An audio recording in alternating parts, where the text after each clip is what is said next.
Do you know what the three objects in the ark are and what their significance is? Did you know that the ark also has a very practical meaning that can help you fight daily temptations? Did you know that through the resources offered by the three objects in the ark, Jesus himself overcame the three great temptations in the wilderness recorded in the Gospels? Let's explore these wonderful mysteries together. The golden ark was the central object in the tabernacle erected by Moses, and the only element of the tabernacle that was later transferred to Solomon's temple.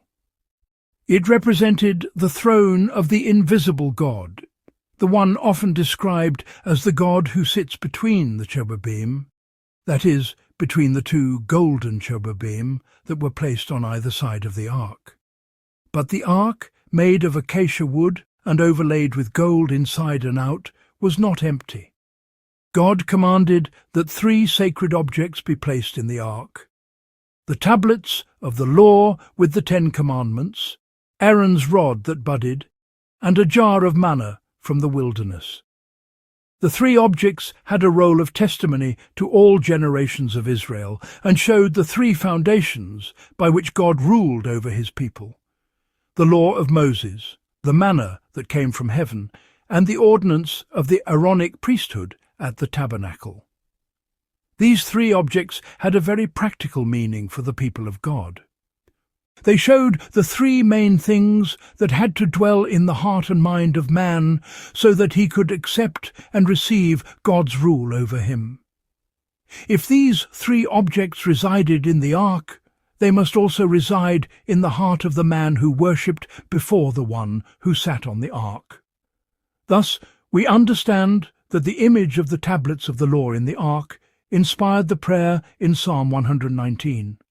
I have hidden your word in my heart that I may not sin against you, or God's promise in Jeremiah 31. I will put my law within them and write it on their hearts. So if we want to remain in obedience to God, the first thing we must do is to place God's moral law on the seat of government of our mind and heart. This means that in the decision-making forum of our reason, we accept the revealed law of the Lord as the only internal legal constitution. But this is not enough. We need to place in our heart, alongside the eternal and immutable moral law of the Creator, the vessel with the manna from heaven. What does this mean in practical terms? When they had no food in the desert, God fed Israel for 40 years with manna, that is, those white grains that they gathered every morning and made into cakes.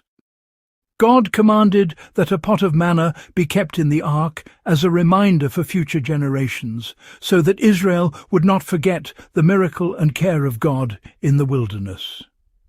Manna answered man's need for food and bread. Through manna, God conveyed two fundamental lessons: that he would be faithful and would take care of man in terms of daily bread.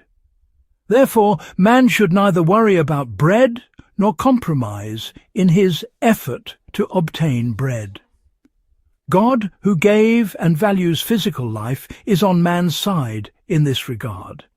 But there was also a second lesson of the manna that God himself formulates in Deuteronomy chapter 8. To teach you that man does not live by bread alone, but by everything that comes from the mouth of the Lord does man live. So the manna taught him that man does not only have a body that needs bread daily, but also a soul that needs the word of God daily. And the survival of the eternal soul is always more important than the survival of the transient body. Keeping the pot of manna in your heart means carefully guarding these two great lessons offered by the manna in the wilderness. And yet it is not enough. We need to carefully guard Aaron's flowering rod in our heart. But what does this mean? God performed a miracle and made Aaron's rod bloom with almond flowers to quell the rebellion of the Jews in the wilderness against the Aaronic priesthood and the ordinance established by him at the tabernacle of meeting and then at the temple. You could not approach the God who gave the 10 Commandments and took care of the people in the desert in any way. You could only approach by respecting the sacred ordinances set by God at the temple, and a central element of these ordinances was the high priest, who could only be a descendant of Aaron, and who was the intermediary between the people and God. If you wanted to remain under the authority of God, it was not enough to keep the 10 Commandments, but you had to know and respect this sacred priestly system in its entirety. The testimony of Aaron's rod that blossomed and remained eternally blossoming there in the ark helped the Jew to respect the sacred ordinance at the temple. Only now did God's reign over their life become real and complete. It is fascinating to note that the practical meaning of the 3 objects in the ark is confirmed by the way in which Jesus overcame the 3 greatest temptations in the wilderness. Jesus had in the center of his heart the pot of manna, the flowering staff, and the tables of the law.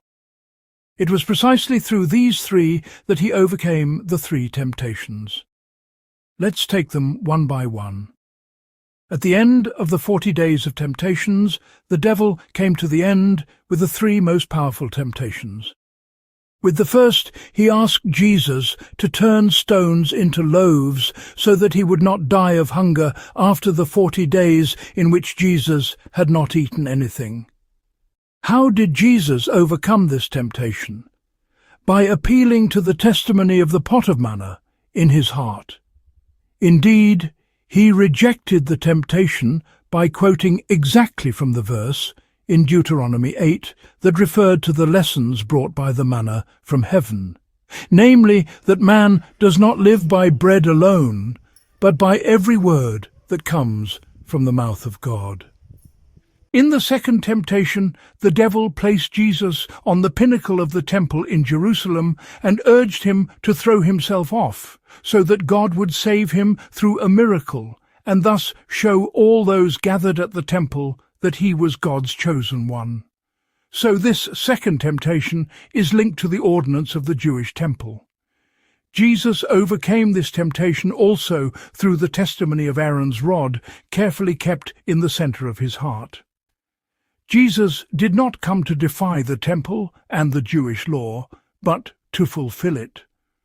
The temple in Jerusalem was established by God and was a sacred place, and not a place to tempt the Lord and overshadow the authority of the priests there who were descendants of Aaron.